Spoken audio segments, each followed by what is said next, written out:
Here in Road America, turn 11, and it is halfway through the season, so we thought perfect opportunity to catch up with our 2022 rookie class in the NASCAR Cup Series. Austin Cindric, Todd Gilliland, Harrison Burton. You guys said this feels like a middle school field trip. It kind of does. You guys are nice, close, and comfy, but let's talk about the season first. One word to describe each of your seasons. Go first, man. So far. Hectic for me. It's just a lot of racing. One word. The schedule is, One word. I'm explaining my one word, you know. It's a lot of racing, stiff competition, and overall just pretty hectic, but a lot of fun. He was stealing the camera time is what he was doing.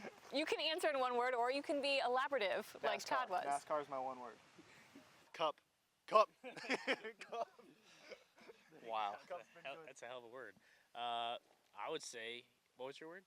Hectic. I'd say chaotic.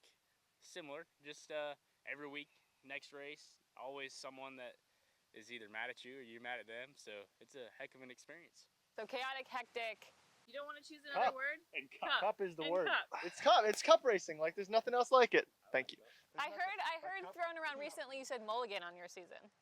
Well, I said mulligan as far as like if it even counts that it's a rookie season, because you know some people would think. Cindric's got like half a year under his belt, and we're actually just starting, but it's chill. I hit the maximum of races last year that I could do without breaking rookie of the year status. Smart move. It is a smart move. Do you feel like the new car has actually leveled the playing field, like some people say, or do you still feel like a rookie? I still feel like a rookie for sure. You're racing new people every week that you have never raced with, most of them, or at least I haven't until this year. And then you're trying to learn the new car while on top of mostly other rookie stuff as well. So I think it's honestly it's leveled the playing field between teams. I feel like there's more comers and goers throughout the season, guys that are really fast all of a sudden and then fall back and then are fast again, and it's top 10s that like change it all the time. But I think the rookie is still probably the toughest year of your career for the same reasons it was before. We're just kind of still in a different car. Yeah, I think so too. It's I always joke with people and say these races are 4, 5, 6 hours. I don't think I go that long without making a mistake just in life in general. So it's really hard for me to not make a mistake in a race car, racing around the best in the business. So definitely made my fair share of rookie mistakes, but I mean that's the goal, right? To get them out of the way and learn from them, I guess. Let's hit on that then. We'll start with you, Austin. Most embarrassing moment. That always happens your first year of anything. Most embarrassing moment, or like a mistake you made that you're like, oh, I wish I could take that back. I mean, I not only spun out in qualifying at COTA, but I also spun out during the race. So it's been a while since I've like spun out legitimately on my own. So, but I feel like there's also a lot of guys who can say that this year, so it makes me feel less alone. But yeah, it's been a lot of challenges, and everyone's trying to learn the new car and new situation, and I think we've all proven that it's certainly not easy, and I think the amount of newness that the three of us have had to go through, it's certainly compounded on top of that. Embarrassing moments for you guys? We have the same one. I've got a fair share. Dover. Yeah. We yeah, both Dover. we go into Dover, excited. We're just ready to go. I'm like, you know what? I think I'm just gonna try and get up to speed. Like, I mean, we always do. We always try and get up to speed as quickly as possible. But lap 1, I didn't even make a lap. I go into turn 3 and I was backwards, and I didn't just spin out. I tried to leave the racetrack in turn 3. I backed it in pretty hard. So at least Harrison made a lap, I think. So Yeah. a little bit better, but that's pretty embarrassing. So here's where these two were smarter than I was at Dover, is that I waited to the race to back it in. They backed their stuff in practice and got to do the whole race. I was at Longhorn Steakhouse eating food while the rest of the race was going on. At Dover, I backed in the race also. Your teammate, Ryan Blaney, hit me. I backed in within feet of the same exact spot. So Consistency.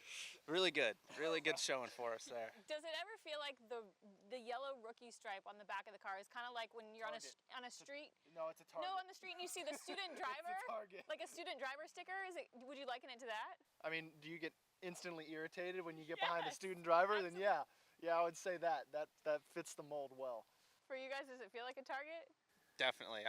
I'll be honest. Harrison, you got it. Yeah, definitely.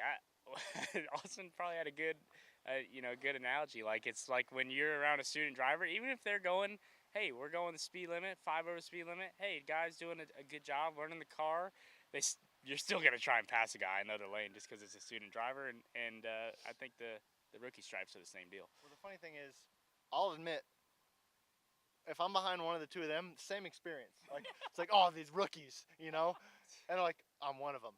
But you can't get over the instant reaction. Like I guess it's just human nature to just think lesser than somebody just for a sticker. We need to band together, man. We can't be. I feel like the most we band together is during driver intros and walking from 1948. Because whenever there's a public setting, when all of us are in the same group, or like all the drivers are in the same group, none of the other drivers are with us. It's just the three of us. We just always end up together, and it's just like in Harry Potter. It's like it's always you three. You know, it's just the three of us. So you guys are a bit of a band together. What would your band name be? And we actually know that two of you have experience with instruments. Dude, what did you play? You played the tuba, He huh? also played tuba. Harrison What'd you and play? Austin both played The tuba, but better. Oh my Actually, God. I don't disagree with that. He was more applied in the tuba scene. I was like a one and done kind of guy, you know. Played it for a year or two and called it quits. No instruments for you, No though? instruments But if for you me. He had played to the form a recorder band- probably. I did play, dude. Hot cross buns on the I was about to say, recorder. I was about to say. That would be a fire band, actually.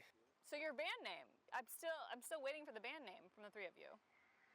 What would it be? What would you name Yellow us? Stripes. I feel like that's a nickname. You can't. That was cute. The Yellow Stripes. That's Aw. dumb. What? That's dumb. We're kicking him off the bench, dude. Well, we're only rookies for like a year. Well, our band's gonna fall apart in a year or two, probably. Well, that doesn't sound like a very good Damn. band. Well, we're not. How rewarding is it going to be at the end of the year to just pull that rookie stripe off the car? It doesn't really bother me until I get hit. Like, I forget that it's back there, and then I get reminded. But And then you're like, oh, it's there. it's fine. It's actually somewhat satisfying, like knowing the fact that somebody might be behind you just losing their mind because, you know, they see yellow stripes and they're driving away from them. Driving away into the sunset. Yep. I like that. I think it'll be fun to take them off, too. It's just going to be nice going back to these places. Second year, next gen car. We're going to be so much more prepared. See, I can almost disagree now because like we've lost the excuse. It's like, oh, we're rookies. Like That's that's why true. we're making mistakes. You just play the rookie card. Anytime you back it into the fence, spin out, it's like, oh, he's a rookie. He's figuring it out. Year two, nope, hardcore. You suck. You just suck. Do any of the veteran drivers intimidate you guys? Like if you get into another car or a dust up with somebody else, so you're like, oh, this is not the guy I wanted to hit. There was a guy that intimidated me who's retired now, who was a veteran driver. Was Paul Menard, was the most intimidating guy I've ever. Your dad. Well, him too, but Paul Menard wrecked me at New Hampshire, and I went to talk to him, and I was pretty mad, and he just didn't care. And something about that was very Paul Menard, but also very intimidating. So good for him, I guess. I'm just such a race fan. I think it's so cool to be racing against these guys in general. So I think it's like really cool. We Maybe did not call a single driver out. maybe not Like, like pick one. intimidating, but like, I have good dude, stories. walking into Daytona and seeing the Napa 9 car unloading, I'm like, dude, this is my garage. Like, this is insane. So You said I- you have a good story about that? Yeah, every time there's a driver that talks to us and like an established Cup driver that walks away, Todd goes, "That was Alex Bowman. Dude. That was Alex Bowman." dude, before the duels, I was sitting by Harrison because, like Austin said, we have no friends up there. And Alex Bowman just That's one comes way up to put it. I put it lightly, but yeah. and just like starts talking to us. I followed him on Twitter and all this stuff, and I knew he's sprint car racing, so I like creepily said like, "Oh, how'd the sprint car race go?" And dude, he was just talking to us. That was so cool. That was like our first time I talking to love a that Cup you guys driver. are drivers and fans. Well, you know what? Hopefully, people are fans of us one day. You don't think you have fans now? Maybe not. I don't know. I just like how full of wonder Todd is. It's honestly a good refreshing perspective that I get every week because we'll run into each other every week and he'll just be happy as ever. He could have qualified 15th, he could have qualified 31st, and he's just loving life. And that's what I appreciate the most about Todd Gilliland. Dude, what did I tell you before Sonoma? I said you were gonna do great today. No, you totally like shaded on me because you out-qualified me. You're like, I don't know about. no, I you feel like I pushed me aside at drivers. Excuse you. Go in front. You're first, bud. So this is the perfect note to end on. I know you guys are technically freshmen in the Cup Series, but a senior superlative type thing. So each of you give each other a senior superlative. I don't know what that means. Dude, you don't know what that means. So like most likely to succeed, best looking, like I was those type of homeschooled. things. It shows. To be honest, it shows. Let's start with Harrison. Harrison is the kid that peaked in high school for sure. I always tell him that. Okay, what would Todd's be? Oh, God. Most likely to fangirl over drivers, I guess. Most whimsical. Oh, my God. Leads life with the most whimsy. And then finally, what's Austin's? So we saw him sign an autograph on the way here, and he's left-handed, and he just looks like a guy that should be left-handed. Like, I don't think that has anything to do with this, but You look like you don't know how to swim. we're going to the next one at the pool, dude. I can swim. We should do the next one of these in a pool. We should. Thanks for catching up. Appreciate it. Best of luck this weekend. I'm looking forward to the next time I get to catch up with you guys because this has been so much fun. I wouldn't be if I was you. Driver intros, it'll be the three of us and nobody else. Nice. Your 2022 Cup Series rookie class.